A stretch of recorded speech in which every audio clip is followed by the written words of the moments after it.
avant, ce culte est un culte spécial. Il n'aura pas de message particulier. C'est un culte spécial. Mais le groupe musical va nous donner un cantique spécial. S'il est possible qu'on chante ensemble ce cantique qui dit « Il y a puissance dans le nom de Jésus ».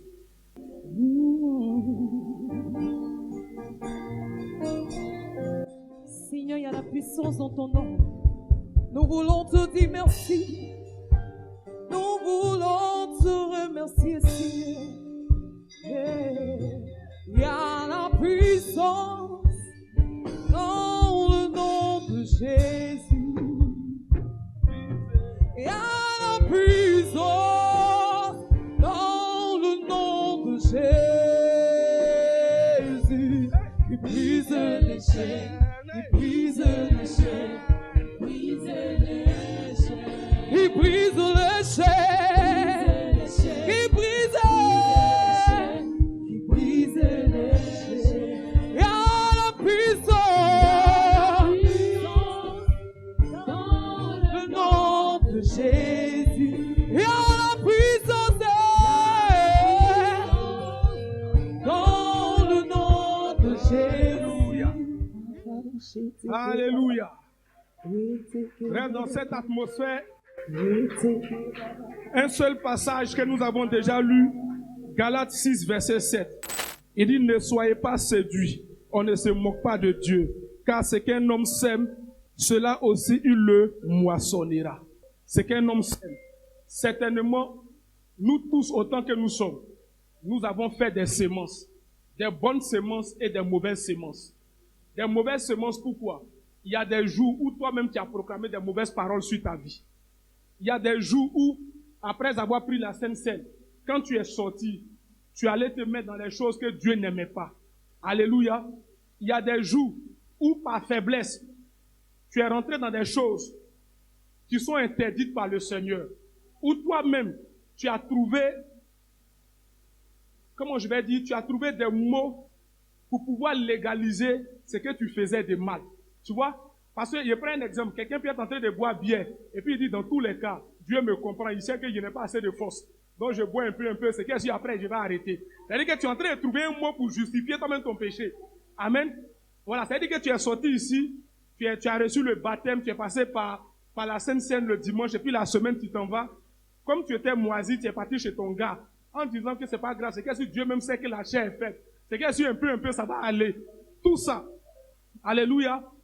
Peut-être que tu es venu à l'église dimanche, et pendant qu'on était au culte, ton téléphone était ouvert, tu étais sur Facebook. Tu n'as pas respecté la haute présence de Dieu. La Bible dit que la présence de Dieu doit être révérée. Parce qu'il est l'alpha et l'oméga.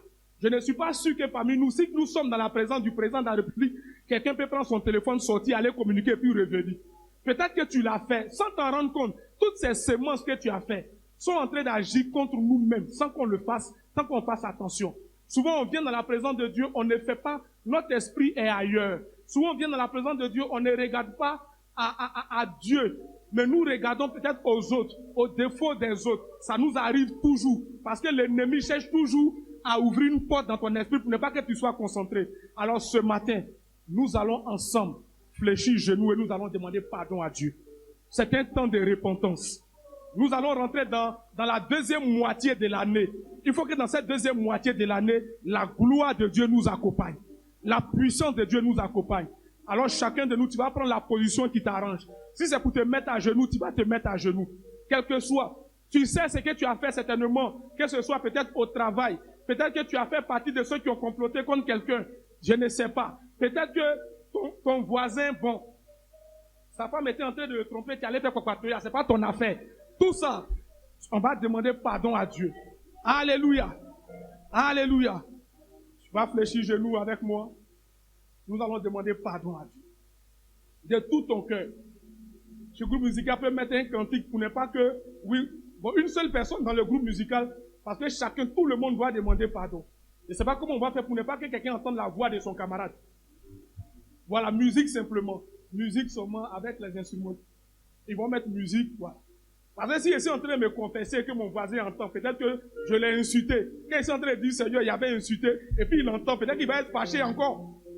Donc il faut qu'il ait un peu de musique. Commence à parler à Dieu ce matin. Reviens à Dieu de tout ton cœur. Il dit, si vous revenez à Dieu de tout votre cœur, le Seigneur aussi reviendra à vous. Parle à Dieu ce matin. Il dit, c'est qu'un homme aura moissonné. Un homme aura semé, il le moissonnera. Dis à Dieu, je me suis éloigné de toi. De par mes pensées, de par mes actions, de par mon caractère, de par ma façon de faire. Nous avons tous péché contre toi, Seigneur.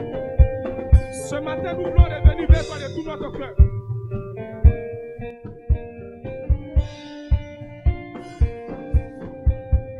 Parle à Dieu de tout ton cœur.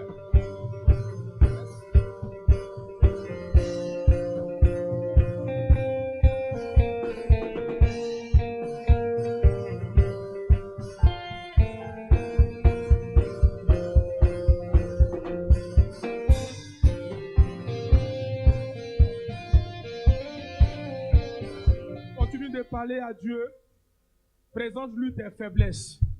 Parce que la repentance, c'est de changer. C'est de reconnaître, mais de changer.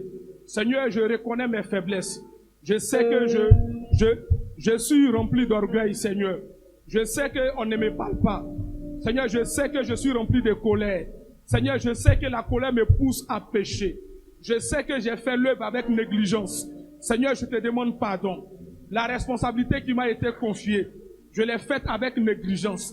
Je n'ai pas respecté celui que tu as établi au devant de moi. Seigneur Dieu Tout-Puissant, je te demande pardon parce que c'est des semences que j'ai fait. Aujourd'hui même, je vais changer, Seigneur.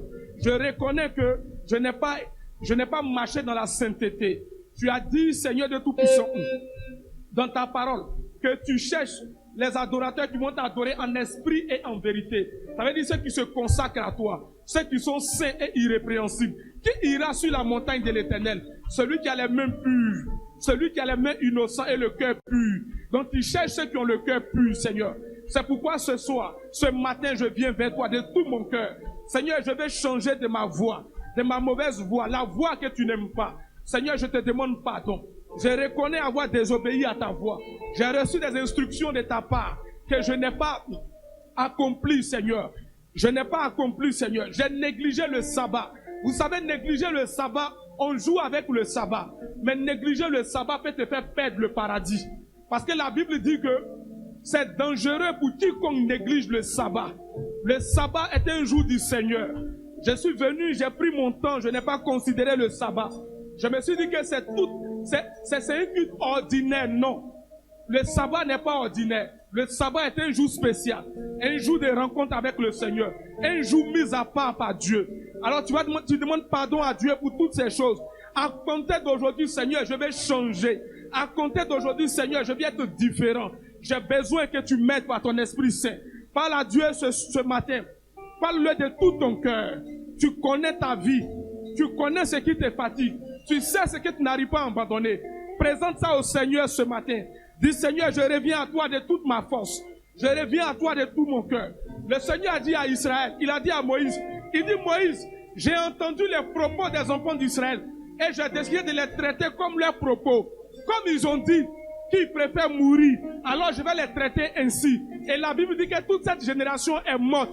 Donc souvent, il y a des paroles que nous avons prononcées sur nous-mêmes, sur nos journées, sur nos destinées, sur nos enfants, que le Seigneur n'a pas aimé. Ce matin, annule ces paroles. Répands-toi de ces paroles. Reviens à Dieu de tout ton cœur. Car nous sommes dans les temps de la fin.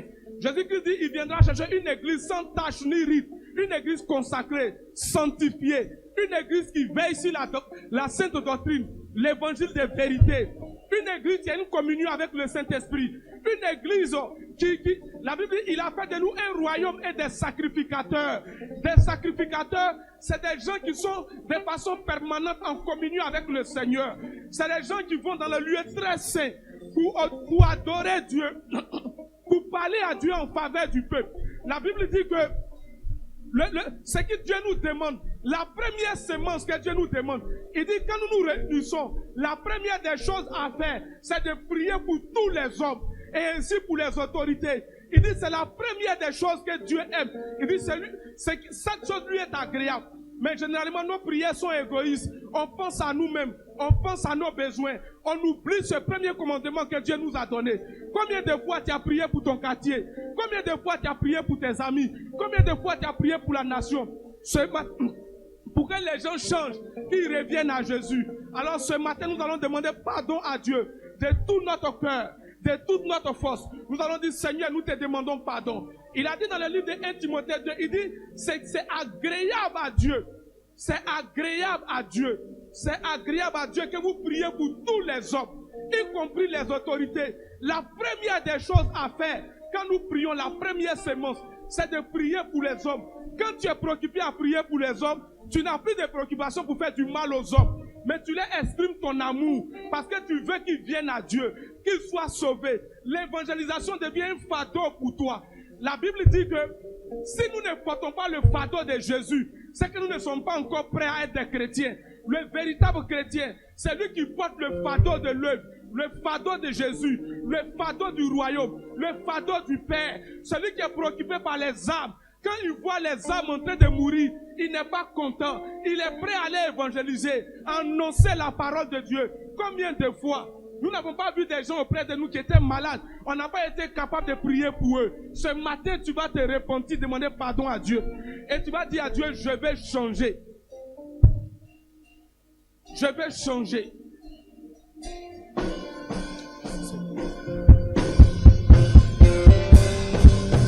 Alléluia.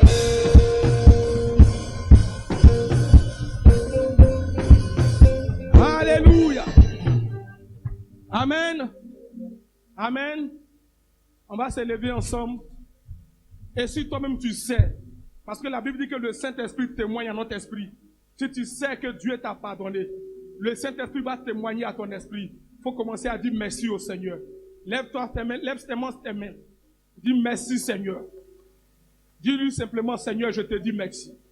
Et tu vas dire au Saint-Esprit, donne-moi la force d'être sensible à toi, d'être rempli de la connaissance de ta volonté, de chaque jour accomplir ta volonté, de marcher dans tes voies, de ne pas m'éloigner loin de ta face. Parce que l'enlèvement qui arrive, je ne veux pas rater. Frère, la tribulation sera très dangereuse. La tribulation sera très, très dangereuse. Il ne faut même pas que l'enlèvement te rate. Prions-nous tous, faisons nos efforts, battons-nous, que l'enlèvement ne nous rate pas. La vie sera invivable dans les années à venir. Et ça a déjà commencé. Frères et sœurs, ça a déjà commencé. Le siège de l'intelligence artificielle a déjà commencé en Arabie Saoudite. Ça veut dire que les choses que la Bible a décrites ont commencé. C'est plus le moment de s'amuser avec sa vie chrétienne. C'est plus le moment de s'amuser, de négliger le culte. Les cultes du soir, les cultes du dimanche, ce n'est plus le temps. C'est vrai, tu auras ton activité, mais Dieu doit être ta priorité en toutes choses. Bats-toi pour que le Seigneur soit ta priorité. Quand tu seras en train de faire pour Dieu, quand tu seras en train de porter son œuvre, en ce moment, Jésus-Christ sera content de toi. Et Jésus-Christ, lorsqu'il reviendra, il partira aussi avec toi. Alléluia. Alors dis merci à Dieu si tu le ressens de tout ton cœur. Dis-lui merci simplement. Et alléluia. Sous recommandation de notre Père, nous allons visionner ensemble ce qui va constituer notre message de ce matin. Une révélation que notre Père a eue et qui est confirmée par une autre dame qui a eu la même révélation. Dans ce mois de juillet, le Seigneur demande à toutes les églises de revenir à la repentance. Toutes les églises, c'est pas que nous. Donc ne reste pas à la maison, ne reste pas en marche. Toutes les églises, tous ceux qui ont l'esprit savent que nous sommes dans les temps de la repentance. En Côte d'Ivoire, on ne sait pas ce qui va se passer jusqu'en octobre. Restons dans la repentance. Pour que quoi qu'il arrive, le Seigneur ait compassion de nous et que rien ne nous arrive à nos maisons et à nos familles. Mais à toute la nation d'ailleurs. Nous allons suivre ça attentivement. Voilà le message du jour. Après ça, nous allons faire nos offrandes et nous allons nous séparer. Bonjour bien-aimés frères, grâce et paix à tous. Je souhaite sincèrement que cette vidéo vous trouve, vous et votre famille, en bonne santé et fortifiés dans la foi. Mais je veux vous demander d'arrêter ce que vous êtes en train de faire maintenant. Car ce que vous allez entendre ensuite n'est pas simplement un autre message, mais un avertissement urgent directement du cœur de Dieu. Aujourd'hui, Dieu nous appelle à réfléchir profondément à la sainteté, surtout en ces jours difficiles et confus que nous traversons plus que jamais. Il est temps de laisser derrière nous la superficialité et de comprendre que, sans la sainteté, personne ne verra le Seigneur. Nous faisons face à des temps décisifs, frères, des temps où Dieu exige non seulement des paroles, mais de véritables cœurs abandonnés. Car ce n'est qu'en vivant une vie sainte, alignée à sa parole, que notre Père céleste prendra personnellement soin de chaque détail de nos vies et nous soutiendra jusqu'au grand jour où il viendra nous chercher. Ce message n'est pas pour vous effrayer, mais pour vous réveiller. Dieu ne veut pas seulement votre dimanche, il veut votre vie. Il ne cherche pas une perfection apparente, mais une véritable repentance et un abandon total. Ceci est une invitation claire, directe et urgente pour vous, afin que vous révisiez vos priorités et que vous vous teniez devant le Seigneur avec un cœur pur et un esprit humble. Ne laissez pas ce message passer inaperçu, car il pourrait s'agir de la dernière chance pour certains d'entendre l'appel divin à la sanctification. Que le Saint-Esprit de Dieu parle puissamment à votre cœur à travers ce message. Qu'il enlève toute distraction, qu'il abatte toute barrière et qu'il vous prépare pour ce qui sera révélé aujourd'hui au nom de Jésus. Amen. Je ne cherchais pas une réponse, je n'attendais même pas quelque chose de surnaturel. Je voulais juste dormir. Mais cette nuit-là, quelque chose d'extraordinaire est arrivé. J'ai fermé les yeux comme tous les autres jours, mais j'ai été emmené dans un endroit où je n'étais jamais allé. Pas avec mes pieds, pas mes pensées. Ce n'était pas de l'imagination, ni un rêve ordinaire. Ce que j'ai vu cette nuit-là a changé ma façon de voir l'Évangile. Quand j'ai ouvert mes yeux dans le monde spirituel, je flottais au-dessus d'une ville inconnue. Le ciel était clair, et il y avait des collines et des forêts partout. Mais ce qui a vraiment attiré mon attention, c'était un nuage. Un nuage vivant, géant, en forme de visage. C'était le visage d'un lion et de lui émanait de la gloire. Ce nuage n'était pas ordinaire. C'était une présence, une autorité qui me paralysait de l'intérieur. Il n'y avait aucun doute. C'était la gloire de Dieu le Père. J'ai senti qu'il était à côté de moi et quelque chose à l'intérieur de moi disait que je n'étais pas là par hasard. C'est alors que j'ai entendu la voix. Une voix si puissante que chaque mot semblait transpercer mon âme. L'enlèvement de l'Église est proche. Ces mots m'ont rempli de peur. Pas n'importe quelle peur. C'était une peur sainte, absolue. J'ai immédiatement compris que c'était pas seulement pour moi. C'était un avertissement, un appel, et je devais écouter chaque détail, car ce n'était pas une vision à oublier. C'était un avertissement à proclamer. Alors que je flottais dans cette ville, guidée par le nuage en forme de lion, j'ai réalisé que quelque chose me tirait vers un quartier précis. Je ne savais pas où j'allais, mais je savais que je n'étais pas seul. La gloire de Dieu me guidait, comme s'il savait exactement ce que j'avais besoin de voir. Nous sommes descendus vers une maison. C'était une maison ordinaire, si banale qu'il était douloureux de penser à ce qui allait s'y passer. J'ai vu un groupe de personnes réunies. On aurait dit un barbecue, des enfants qui couraient, des adultes qui riaient, de la musique en fond. Mais rien de cela n'était joyeux pour l'esprit. Dieu a fixé mes yeux sur une femme, une chrétienne avec une bière à la main et une conscience silencieuse. Il m'a fait sentir ce qui était en elle. C'était pas une opinion, c'était une révélation. Dieu m'a permis de voir son cœur comme si c'était le mien. Et à l'intérieur, il y avait des justifications. Pas de problème, pensait-elle. Dieu m'aime. Il veut que je sois heureuse. Une bière, ce n'est pas grave. Elle ne le disait pas à haute voix, mais son cœur criait. Il criait qu'il voulait pécher sans culpabilité, vivre sans renoncement, participer à un évangile qui ne demande pas de changement. Et à ce moment-là, j'ai ressenti la colère silencieuse de Dieu. Ce n'était pas une colère humaine. C'était une tristesse sainte mêlée d'indignation. Elle était chrétienne en apparence, mais pas en essence. Elle fréquentait une église qui plaisait à sa chair, pas à son esprit. Une église qui ne prêchait pas la sainteté, mais le confort. C'était un club social avec des croix au mur. Il n'y avait ni brisement, ni repentance. Et Dieu m'a montré qu'elle avait elle-même choisi cet endroit, non pas par une révélation de l'esprit, mais parce qu'elle s'y sentait acceptée. Et cela, aux yeux de Dieu, est abominable. Elle était devenue tiède. Pas de poids de la croix, pas de crainte de l'éternité. Et Dieu m'a dit, elle sera laissée.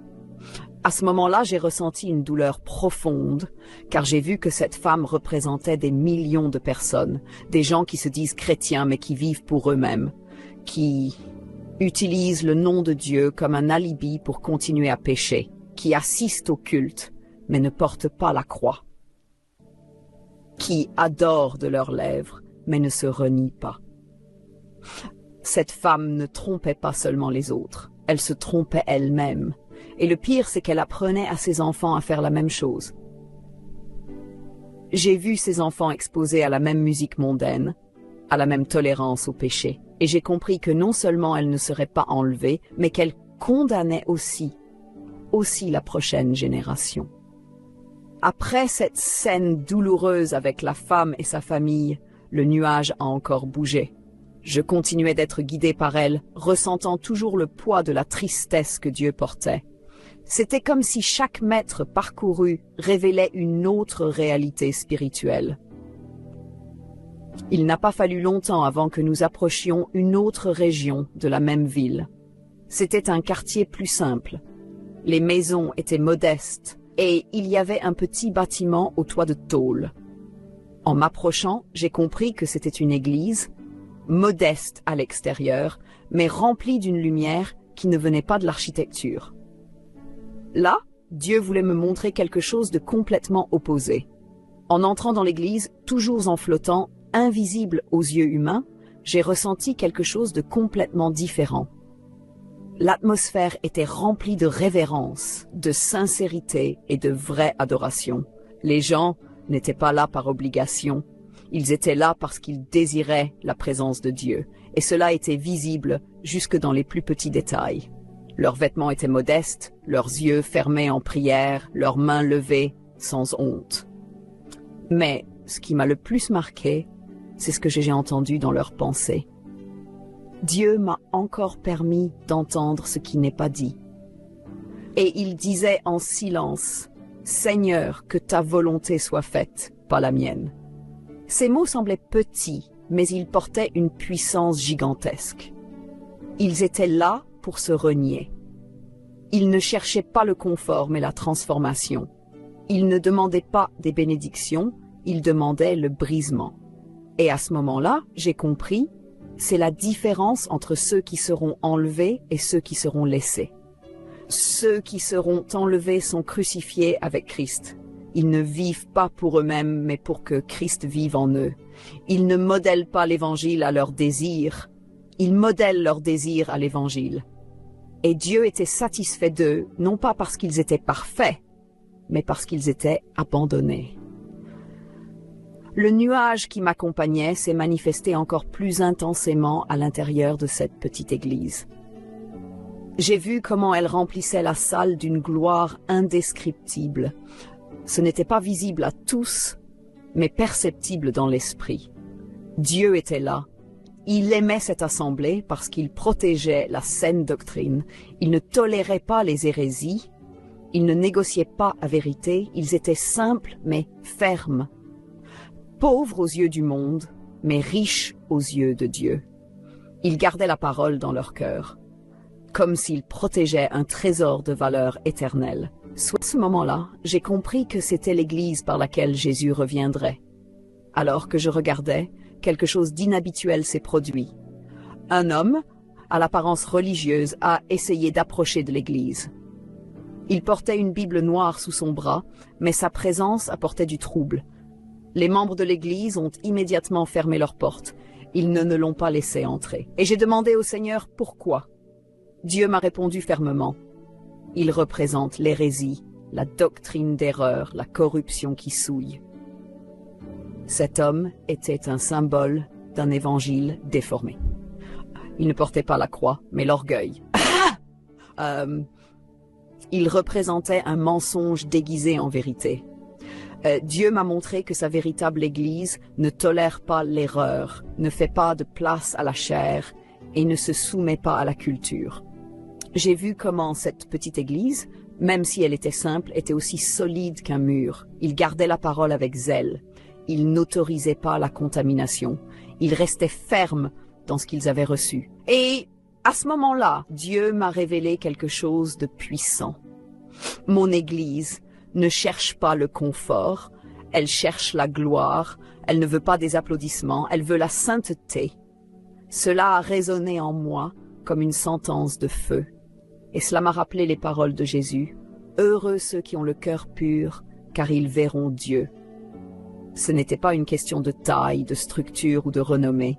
C'était une question de loyauté, de renoncement, d'obéissance, même quand cela fait mal. La vision n'était pas encore terminée. Le nuage avec le visage de lion qui me guidait a commencé à se déplacer rapidement. Et j'ai été emmenée dans un autre endroit. C'était comme si la gloire de Dieu elle-même avait une destination déjà tracée. Et je n'avais qu'à suivre, voyant ce que les yeux humains ne peuvent pas voir. Nous avons atterri sur un nouveau bâtiment. Et à première vue, cela ressemblait à une autre église simple, comme celle que nous venions de visiter. Mais cette fois, il faisait nuit, et tout était plus calme. À l'intérieur, quelques personnes arrivaient pour le culte. Je pouvais entendre leurs prières dans mes pensées.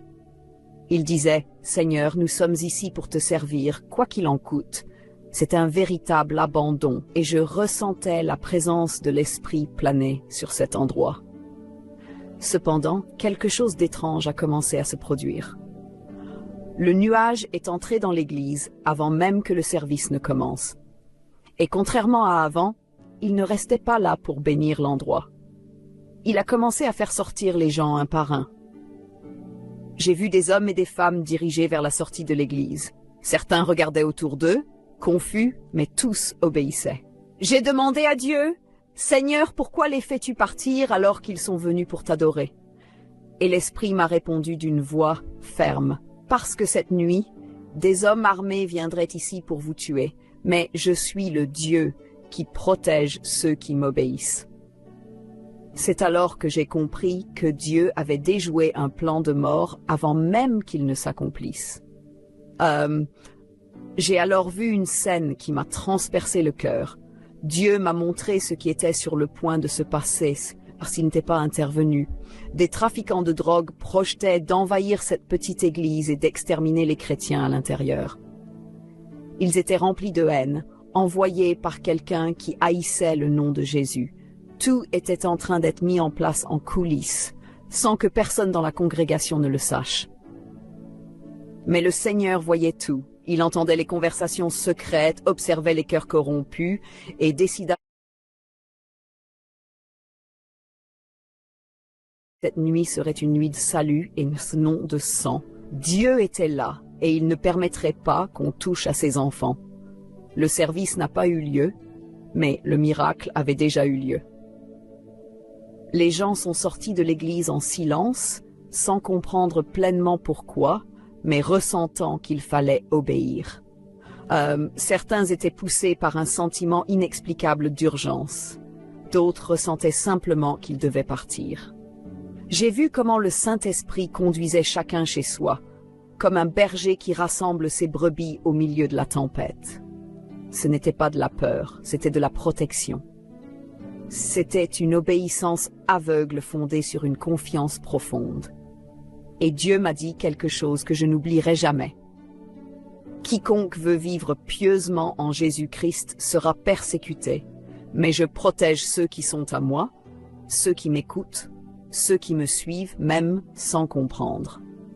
Cette église, bien que petite, portait quelque chose de grand, un cœur obéissant. Ils ne se souciaient pas des bâtiments ou du statut. Ils étaient prêts à payer le prix de vivre selon l'Évangile. Et parce qu'ils étaient obéissants, ils ont été épargnés. Pas par la force, pas par la chance, mais par le discernement spirituel, car l'esprit qui habite en eux est le même qui les délivre. La gloire de Dieu qui les enveloppait auparavant dans l'adoration était maintenant un bouclier invisible contre la mort. J'ai alors vu les trafiquants de drogue arriver devant la porte de l'église vide, confus, furieux. Mais il était déjà trop tard. Dieu les avait déjà frustrés. Cette église n'a pas été touchée parce qu'elle avait obéi avant même de comprendre le danger. J'étais paralysée par ce que je voyais. Dieu ne connaît pas seulement chaque personne par son nom. Il connaît l'avenir. Il connaît l'avenir. Il protège de façon surnaturelle. Il ferme les portes que l'ennemi essaie de briser. Et dans cette vision, il m'a montré quelque chose qui m'a marqué. La véritable église de Jésus, ce n'est pas seulement la prière, c'est le discernement. Elle est guidée par le Saint-Esprit, elle entend la voix de Dieu dans le silence. Elle agit selon la direction divine et non selon la logique humaine. À ce moment-là, j'ai compris qu'il ne suffit pas de se réunir. Il faut marcher dans la sainteté et la sensibilité spirituelle. Obéir peut faire la différence entre vivre et mourir. Et cette obéissance vient d'une vie abandonnée à Dieu, pas d'une habitude religieuse. Alors que le nuage s'éloignait de cette église qui avait été épargnée, mon cœur battait encore à tout rompre. Je ressentais un mélange de soulagement et de crainte. J'étais certain que Dieu garde les siens, mais j'ai aussi compris garde que ceux qui vivent dans la sainteté et l'obéissance. L'enlèvement ne concernera pas ceux qui assistent au culte, mais ceux qui vivent pour glorifier Dieu dans chaque détail. C'est à ce moment-là que la gloire m'a ramené à la maison de cette femme que j'avais vue au début, celle qui tenait une bière dans une main et sa conscience dans l'autre. Et ce que Dieu m'a montré maintenant était encore plus profond, car cette fois, il m'a permis de ressentir ce qu'il ressent quand il la regarde. L'atmosphère était différente. La scène était plus calme, presque comme si la joie s'était éteinte. La femme était seule, assise sur une chaise. Ses enfants jouaient à l'arrière-plan, mais quelque chose n'allait pas. Dieu m'a permis de voir son cœur à nouveau, et ce qui était autrefois une justification était maintenant de la froideur. Je ne crois pas que Dieu soit si sévère, pensait-elle. Il sait que j'essaie. Il comprend mes combats. Il veut que je sois heureuse. Mais la vérité, c'est qu'il n'y a aucun repentir. Juste des rationalisations pour continuer à faire la même erreur. Elle avait transformé l'amour de Dieu en permission de pécher et je vis qu'elle continuait à fréquenter une église. Mais Dieu me montra que cette congrégation n'était pas une maison spirituelle. C'était un club social qui portait le nom d'église. Les gens s'y étreignaient, souriaient, chantaient. Mais Dieu n'était pas là. Le Saint-Esprit n'habitait pas ce lieu. La parole y était édulcorée, la vérité y était adoucie et la croix avait disparu. Alors Dieu me dit, « Ils se rassemblent mais ils ne m'adorent pas. Ils prononcent mon nom mais ne me suivent pas. Ils prêchent un évangile que je ne reconnais pas. » La femme se sentait à l'aise là-bas car personne ne la confrontait. On ne lui disait pas de renoncer à elle-même. Là, elle pouvait continuer sa vie habituelle sans jamais éprouver de regrets. Cette femme vivait un christianisme confortable, sans lutte contre le péché, sans renoncement. Elle cherchait une foi qui la rende heureuse, et non une foi qui la transforme. Alors Dieu me dit, avec une profonde tristesse, « Elle ne se renie pas, elle ne porte pas la croix, elle vit pour elle-même. C'est pourquoi elle sera laissée. » Ces paroles brûlèrent mon cœur. Je vis que le Seigneur ne parlait pas avec haine, mais avec douleur. Comme un père qui voit sa fille choisir le mauvais chemin malgré tant d'avertissements. Elle connaissait la vérité, elle savait l'Évangile, mais elle avait choisi la voie large, un chemin qui promet le confort, mais qui mène à la séparation éternelle.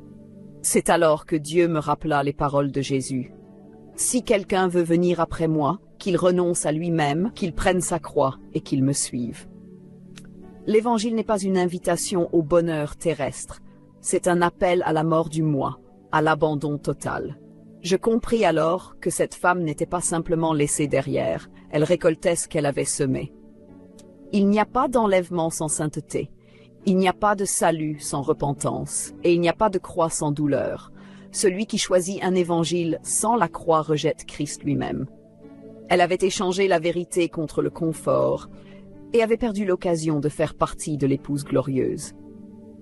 Je revis ces enfants, des enfants innocents, façonnés par l'inaction de leur mère, la musique païenne à la maison, l'alcool, l'absence d'enseignement biblique. Hébreux 12:14 résonna comme un coup de tonnerre.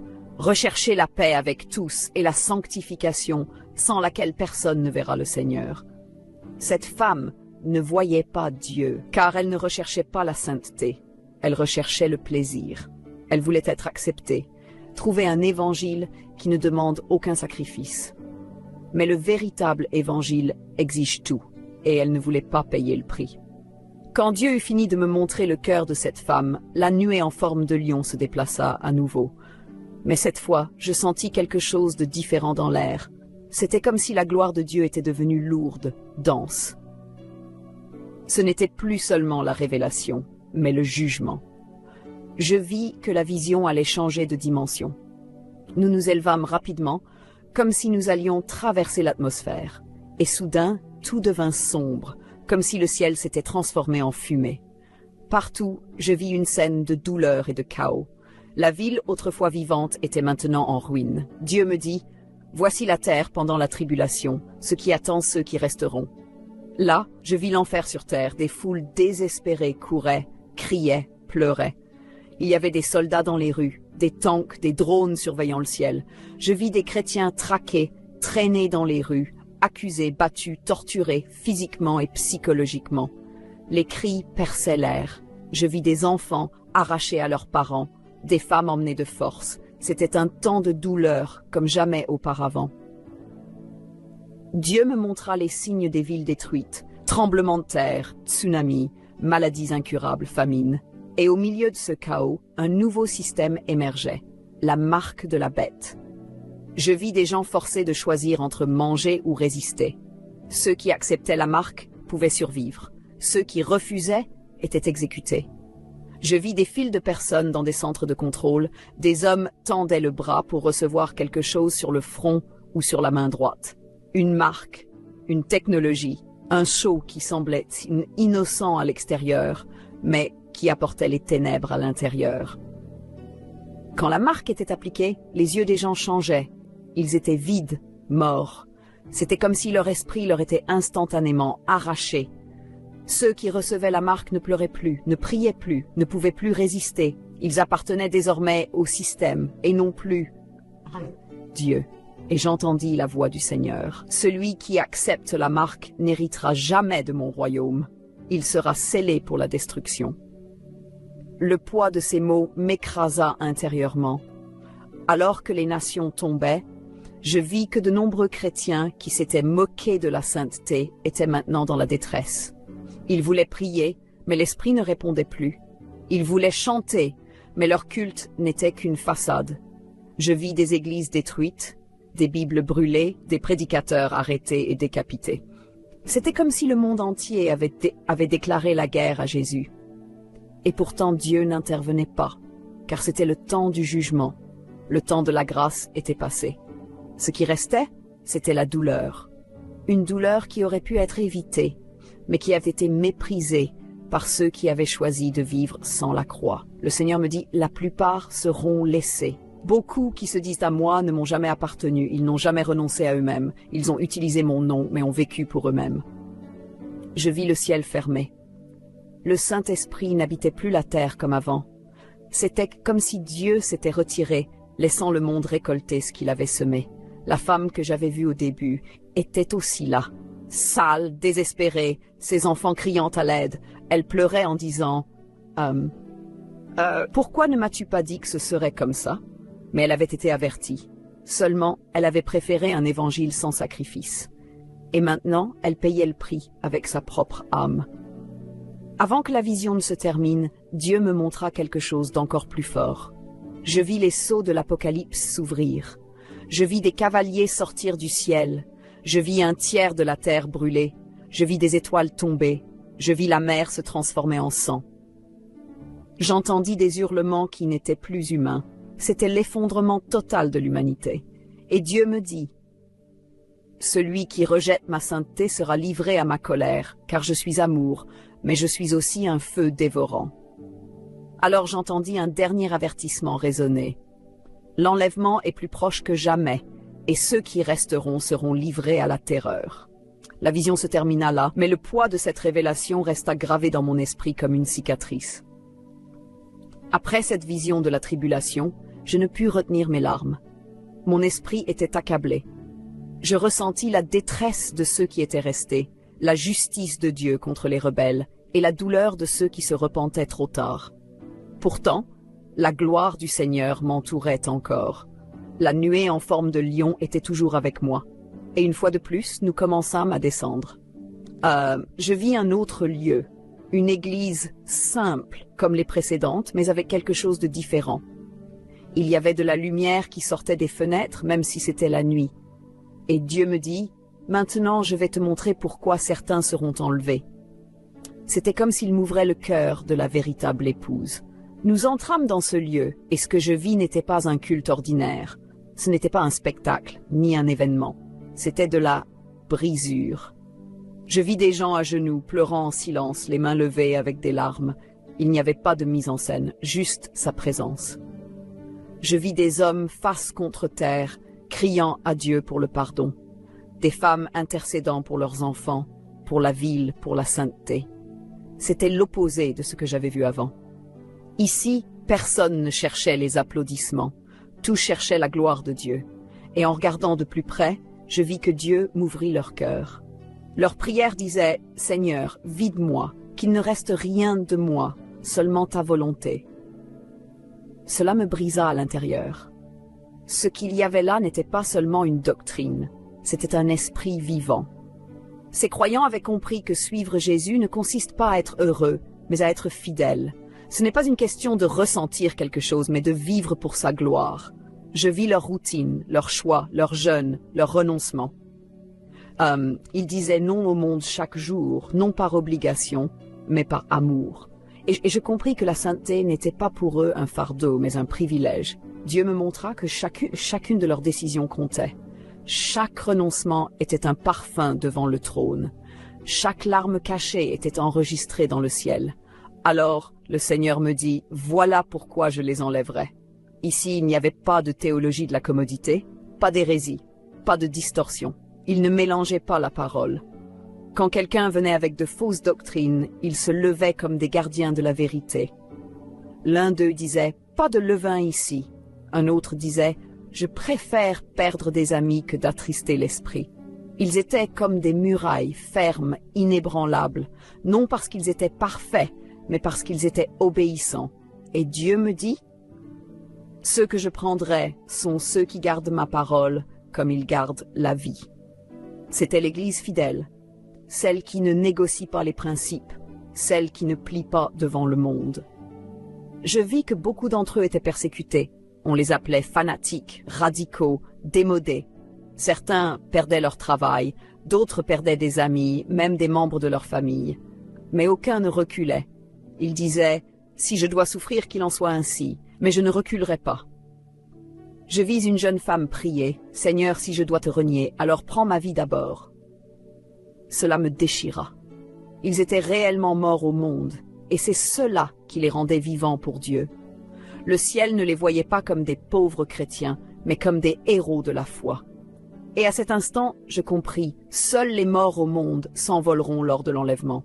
Ceux qui vivent pour eux-mêmes resteront. Le Seigneur me dit alors quelque chose qui résonne encore en moi. Ceux-là ne sont pas parfaits, mais ils sont à moi. Ils ont des failles, mais ils sont livrés. Ils trébuchent, mais ils se relèvent dans la repentance. Ils ne sont pas populaires, mais ils sont saints. Et là je compris que l'enlèvement ne concernera pas ceux que l'on voit, mais ceux qui sont connus de Dieu. Je vis que le ciel avait des noms gravés, pas des noms de célébrités, mais des noms de serviteurs cachés, qui aiment la parole et vivent comme si l'enlèvement avait lieu demain. Et Dieu ajouta, « Je viendrai chercher ceux qui me veulent plus que tout. » Voilà le critère, voilà la séparation. Après avoir contemplé l'église vivante et fidèle, Dieu me transporta dans un nouveau décor.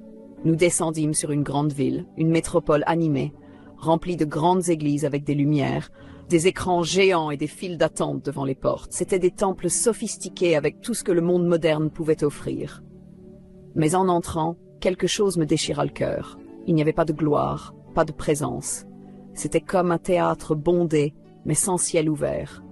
Je vis des pupitres décorés, des prédicateurs souriants, des applaudissements, des rires, des foules émues, mais aucune brisure. Alors Dieu me dit, « Ces lieux existent encore, mais je les ai quittés. » Cette sentence me déchira. Je vis le Saint-Esprit à l'extérieur, comme s'il n'était plus le bienvenu. À l'intérieur, il avait été remplacé par la vanité, la prospérité, le coaching, les louanges et les applaudissements. Ce qui était dit était beau, mais vide. Ce qui était chanté était entraînant, mais sans onction. Je vis des gens être massés dans leur âme, mais pas transformés dans leur esprit. Puis le Seigneur m'a dit, « Ces églises n'attendent pas l'enlèvement, elles attendent les applaudissements. Elles ne préparent pas des épouses, elles préparent des consommateurs. » Et j'ai compris que la plus grande erreur de ces derniers temps ne viendrait pas du monde, mais d'une église qui a une structure mais pas la croix. Ensuite, Dieu m'a emmené à nouveau dans un lieu oublié, une simple maison cachée au milieu d'un quartier pauvre. À l'intérieur, il n'y avait que 3 personnes. Pas de caméra, pas de micro, pas de leader célèbre, juste 3 enfants de Dieu à genoux, la Bible ouverte et les yeux humides. Et là, la présence de l'Esprit était si forte que je pouvais à peine tenir debout. Dieu m'a dit, « Ici, je demeure. Ici, je trouve une demeure. » Et à ce moment-là, j'ai compris, le Saint-Esprit ne se trouve pas là où il y a la foule, mais là où il y a l'abandon. Il ne cherche pas des spectateurs, mais des autels. Et aujourd'hui, beaucoup d'autels sont cachés dans des cœurs anonymes. Dieu m'a montré que ces grandes églises fonctionnent encore, mais ce qu'elles délivrent ne vient pas du trône, cela vient de l'ego. Ce sont des temples pleins de gens, mais vides de gloire. Ce sont des scènes où l'on prêche la motivation, mais pas le repentir. Et le Seigneur a dit, « Ils enlèvent le poids de la croix et appellent cela l'amour. Mais ce n'est pas l'amour, c'est une trahison de l'Évangile. » J'ai vu les leaders de ces lieux être applaudis par les hommes, mais ignorés par le ciel. Ils citaient Jésus, mais ils ne le connaissaient pas. Ils appelaient les gens au succès, mais pas à la sainteté. Et le pire, c'est qu'ils enseignaient une voie large avec un visage d'évangile. L'Esprit m'a alors amené à me souvenir de ce que Jésus a dit à l'église de Laodicée. Tu dis, je suis riche, je n'ai besoin de rien, mais tu ne sais pas que tu es pauvre, aveugle et nu. Et cela s'est accompli sous mes yeux. Les églises les plus prospères étaient les plus misérables aux yeux du ciel. Elles étaient tièdes, ni froides, ni bouillantes. Et Jésus a dit, je te vomirai de ma bouche. Voilà ce que j'ai vu. Des églises vomies, des gens qui croyaient être en sécurité, mais qui avaient été rejetés parce que le Saint-Esprit n'habitait plus là. Ils cherchaient les simples, les purs, ceux qui ne négocient pas. Enfin, j'ai vu une dernière scène, un petit groupe réuni à l'aube. Personne ne les voyait, personne ne les reconnaissait, mais tout le ciel était attentif à chaque cri. Et Dieu m'a dit, « Voici ceux que je vais enlever. » Ils étaient inconnus des hommes, mais célèbres dans le ciel. Leurs prières soutenaient des nations, leurs larmes arrosaient des ministères, leurs jeûnes faisaient tomber des murailles. Et là j'ai compris, l'enlèvement sera silencieux pour le monde, mais bruyant dans les cieux. Parce que lorsque ces petits seront enlevés, le monde semblera vide, mais il sera trop tard, et ceux qui resteront comprendront que la véritable Église n'était pas là où les yeux la voyaient, mais là où l'esprit trouvait sa demeure. La nuée en forme de lion commença à s'élever, cette fois non pas lentement mais avec force. J'étais emporté comme si je traversais des couches invisibles entre le ciel et la terre. La ville en bas commença à disparaître et une nouvelle atmosphère commença à se former autour de moi. C'était différent de tout ce que j'avais vu auparavant. Ce n'était ni bleu ni gris. C'était comme une lumière vivante, un champ invisible de sainteté. Dieu me dit, maintenant tu vas voir l'enlèvement. Mes mains tremblaient, mon esprit était silencieux, et puis, comme en un instant, les cieux s'ouvrirent et la terre se figea. Il n'y eut pas d'explosion, pas de trompette visible. C'était comme le silence le plus profond jamais enregistré. J'ai vu des gens disparaître, mais pas tous. J'ai vu des enfants monter les bras ouverts. J'ai vu des personnes âgées sourire, les yeux pleins de lumière. J'ai vu des hommes et des femmes être enlevés dans les cieux sans poids, sans hâte, sans douleur. Leur corps brillait et leur visage était comme du feu pur. J'ai vu des maisons laissées derrière, des bibles ouvertes sur les tables, des casseroles sur le feu, des téléphones sonnés, mais ils n'étaient plus là. Ils avaient été enlevés. Le ciel recueillait ses enfants avec le soin d'un père revenant chercher ceux qu'il aime. Pendant ce temps, le monde sombrait dans le désespoir. Des conducteurs disparaissaient dans la circulation. Des avions s'écrasaient. Des enfants disparaissaient des écoles. Des enseignants s'arrêtaient et criaient à l'aide. Des mères se jetaient à terre à la recherche de leurs enfants. Mais ceux qui étaient partis ne revenaient pas. Il n'y avait aucun avertissement humain. Seul le ciel savait. Les informations commencèrent à exploser. Des milliers de personnes disparaissent mystérieusement. Mais ce n'était pas un mystère, c'était la promesse. C'est ce que beaucoup ont tourné en dérision. C'est ce que les prophètes avaient averti. C'est ce que Jésus avait annoncé. 2 seront dans un même lit, l'un sera pris, l'autre laissé. Et maintenant se produisait sous mes yeux. J'ai tourné mon regard vers le ciel et j'ai vu ceux qui montaient être accueillis par une multitude d'anges.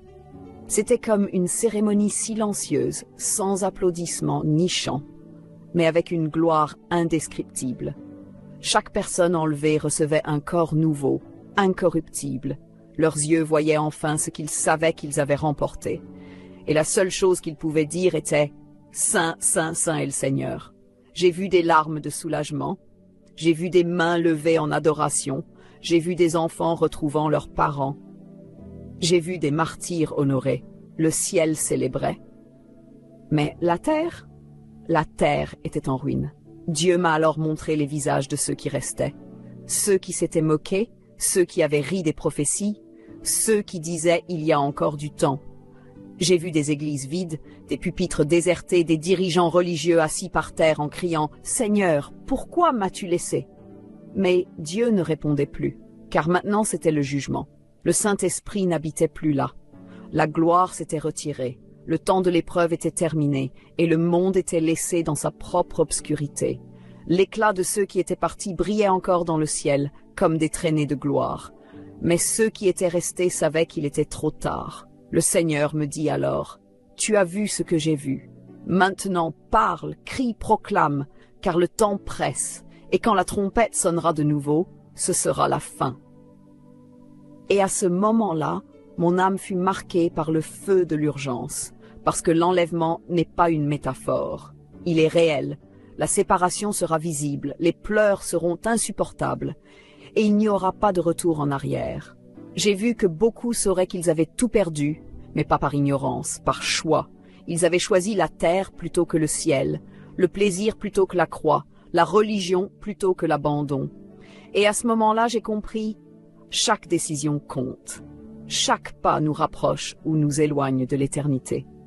Alors que le ciel commençait à disparaître devant mes yeux, la nuée en forme de lion descendit sur moi une dernière fois, pas avec colère, mais avec douleur, pas avec poids, mais avec autorité. Comme s'il disait, je t'ai tout montré. Maintenant parle. J'ai senti que je revenais sur terre, mais rien en moi n'était plus pareil. Mes yeux ne voyaient plus comme avant. Mon cœur ne battait plus comme avant. J'avais vu l'enlèvement de mes propres yeux, et j'ai compris ce que beaucoup ignorent. L'éternité est réelle, et elle est plus proche que tu ne le penses. Je suis revenu dans mon corps, mais mon esprit était en feu.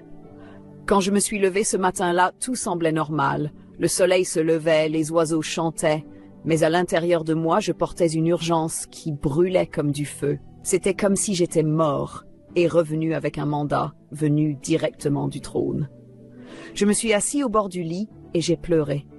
Pas pour la douleur de ce monde, mais pour les âmes encore aveugles. Pour les églises qui jouent encore avec l'Évangile. Pour les enfants de Dieu qui vivent encore comme s'ils avaient tout le temps du monde. Le Seigneur m'a dit, parle. Même s'ils ne croient pas, même s'ils se moquent, même s'ils te tournent le dos, quelqu'un écoutera, quelqu'un se donnera. Et c'est pour cela que je te dis tout cela, non pas pour faire peur, mais pour réveiller, non pas pour divertir, mais pour avertir. Parce que la vérité est celle-ci, des milliers resteront et peu seront enlevés. Non pas à cause de l'injustice de Dieu, mais parce que beaucoup ont rejeté la vérité. Ils veulent une foi légère, superficielle, confortable. Mais l'enlèvement n'est pas pour ceux qui assistent au culte. Il est pour ceux qui portent la croix. Il est pour ceux qui vivent crucifiés avec Christ. Il est pour ceux qui préfèrent être saints plutôt que populaires. Il est pour ceux qui décident de mourir à eux-mêmes chaque jour. Et si tu n'as encore compris cela, je t'en supplie, n'attends pas que la trompette sonne pour le découvrir. Depuis ce jour, je n'ai plus jamais pu vivre comme avant. Je ne peux plus supporter les cultes superficiels comme si tout allait bien. Je ne peux plus écouter des prédications sans onction, sans sainteté, sans direction. Mon esprit est devenu sensible à ce qui vient de Dieu et à ce qui n'est que performance. Et ce qui me blesse, c'est de voir tant d'enfants de Dieu perdre leur temps, tant de frères jouer avec la grâce, tant d'églises parler de bénédiction, mais oublier la croix. L'enlèvement ne sera pas annoncé sur des panneaux publicitaires. Il sera silencieux, soudain, définitif. Et quand il arrivera, il n'y aura plus de temps pour regretter, juste le jugement. Et le jugement commencera dans la maison de Dieu.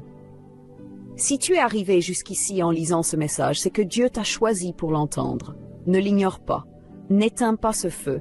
Ne continue pas à vivre comme si tout était garanti. Parce que la vérité, c'est que vivre pour soi-même est le plus grand risque spirituel qui existe. Il ne s'agit pas seulement de gros péchés visibles. Il s'agit de vivre sans sainteté. Il s'agit de garder les apparences, tout en abandonnant l'essentiel. Il s'agit de dire « Seigneur, Seigneur » et d'entendre « Je ne te connais pas ». Je ne suis pas revenu de cette rencontre pour être un chrétien de plus. Je suis revenu pour être une voix, une trompette, une flèche. Et maintenant, je te passe ce flambeau, car le temps de jouer avec l'Évangile est terminé. L'enlèvement est proche. La tribulation sera pire que tout ce que ce monde a jamais vu. Et il n'y aura plus de temps pour des débats, des opinions ou des excuses. Ce sera le temps de la gloire et de la terreur. Et il n'y a que deux issues, monter avec Christ ou descendre avec le système. Quel choix fais-tu de ta vie maintenant? Parce que chaque pensée compte, chaque décision pèse, chaque distraction t'éloigne, chaque renoncement te rapproche. Il ne suffit pas de connaître la vérité, il faut la vivre. Il ne suffit pas de craindre l'enfer. Il faut aimer la sainteté. Le temps presse et le ciel est prêt. Mais toi, l'es-tu? L'es-tu? Si tu as lu tout ce que je t'ai partagé jusqu'ici, comprends que ce n'était pas une histoire. C'était pas un rêve quelconque. Ce n'était pas une production émotionnelle pour t'impressionner. C'était un avertissement, un appel d'amour venu directement du trône. Parce que le ciel cherche encore des cœurs brisés. Il reste encore un peu de temps, mais pas beaucoup. La porte est encore ouverte, mais elle est sur le point de se fermer. Et quand elle se fermera, plus personne n'entrera. Es-tu prêt à affronter Jésus, prêt à le regarder dans les yeux et à entendre le verdict sur ta vie? Parce que ce jour est fixé et chaque seconde de plus est une miséricorde qui t'est encore accordée. Peut-être que tu te dis chrétien, que tu vas à l'église, que tu chantes des louanges, que tu pries avant les repas. Mais la question que le ciel te pose aujourd'hui est: es-tu déjà mort à toi-même? As-tu déjà tout remis? As-tu abandonné tes péchés cachés? As-tu brisé les idoles que tu as créées dans ton esprit? As-tu cessé de négocier la vérité pour plaire aux gens? T'es-tu renoncé pour vivre pour Christ? Parce que le salut n'est pas une religion, c'est un abandon. C'est pas un événement, c'est un sacrifice. L'évangile est gratuit, mais il demande tout. Et cette génération a besoin de se réveiller. Tu dois comprendre que Jésus ne revient pas chercher des suiveurs. Il revient chercher des disciples crucifiés. Et si à cet instant précis le ciel s'ouvrait, où irais-tu? Serais-tu pris ou laissé? Entendrais-tu bon et fidèle serviteur, ou je ne connais pas la question la plus sérieuse qu'on puisse te poser, parce que ce n'est pas une question de religion, c'est une question d'éternité.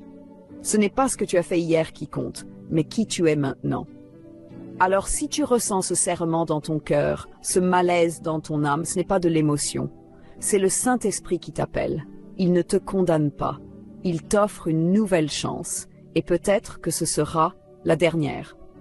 Si tu veux donner ta vie maintenant, pas symboliquement, mais vraiment profondément avec vérité, alors ferme les yeux et répète cette prière avec foi. Seigneur Jésus, je reconnais que je suis pécheur, que j'ai plus vécu pour moi-même que pour toi. Aujourd'hui, je te demande pardon, je me renonce, je me vide de ma volonté, je me repense de chaque port de ton chemin.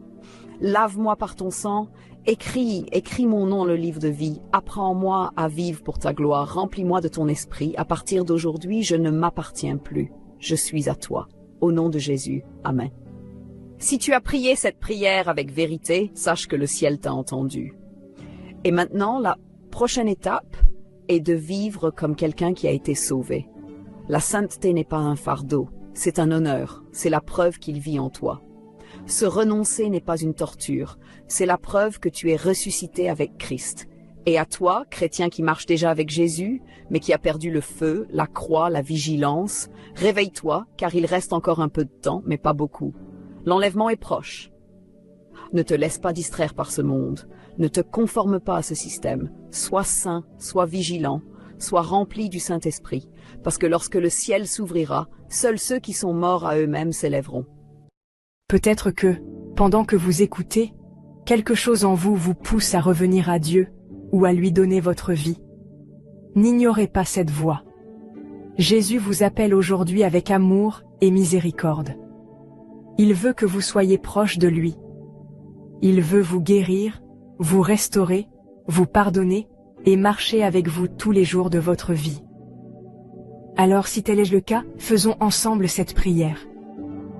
Dites Seigneur Jésus, je reconnais que je suis pécheur et que j'ai besoin de ton pardon. Merci d'avoir donné ta vie pour moi à la croix. Aujourd'hui, je viens à toi de tout mon cœur. Je me repens de mes péchés. Viens dans ma vie, sois mon Sauveur et mon Seigneur. Je te donne mon cœur, ma volonté, ma vie entière. Remplis-moi de ton Saint-Esprit et guide-moi dans ta vérité. Je veux te suivre jusqu'à la fin. Au nom de Jésus. Amen. Et maintenant, voici quelques conseils importants. Cherche un vrai serviteur de Dieu, un pasteur ou un homme de Dieu fidèle à la Bible, qui pourra t'accompagner et te baptiser si tu ne l'es pas encore. Rejoins une église vivante où Jésus est prêché, où les frères et sœurs marchent dans la vérité et l'amour, pour que tu ne sois plus seul dans ta marche. Lis la parole de Dieu chaque jour et cherche avec zèle le baptême du Saint-Esprit, car c'est lui qui t'aidera à mener une vie sainte, une vie selon la volonté de Dieu. Prie constamment. Parle à Dieu chaque jour.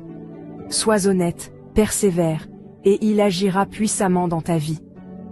Souviens-toi, Jésus revient très bientôt. Prépare ton cœur, marche dans la sainteté, et ne regarde plus en arrière. Tu n'es plus seul. Bienvenue dans la famille de Dieu.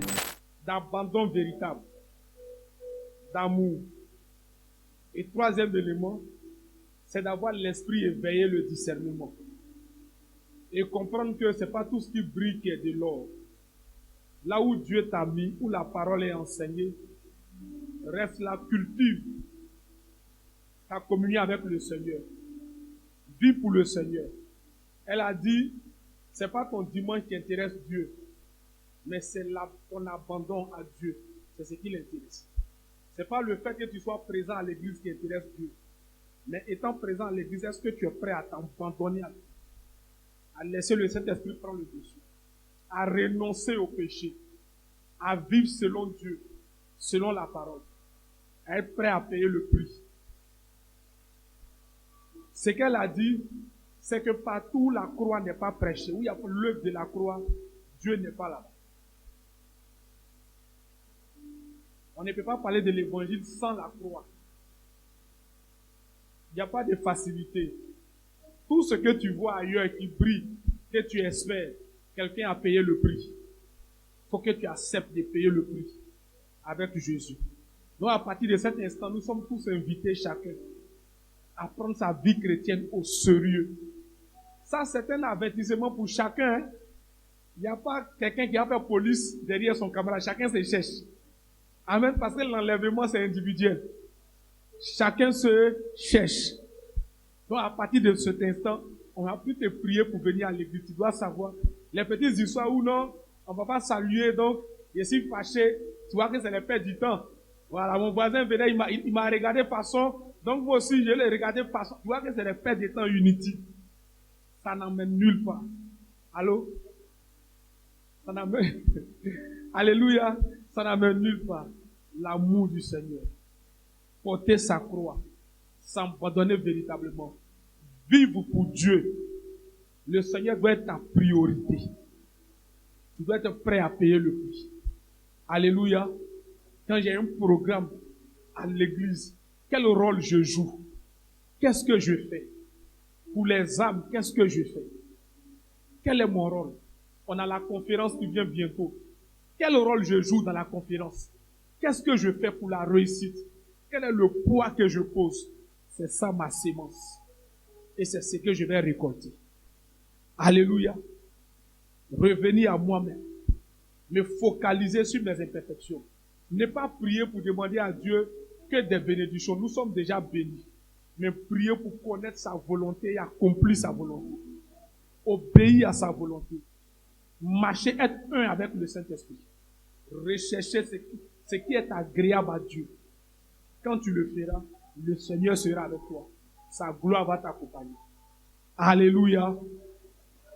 Je pense que c'est l'essentiel résumé ainsi. Chacun pourra faire son résumé. Donc sur ce, si tu as écouté cette parole, ça t'a touché, comme moi ça m'a touché, lève-toi promptement et venons faire notre adoration au Seigneur, notre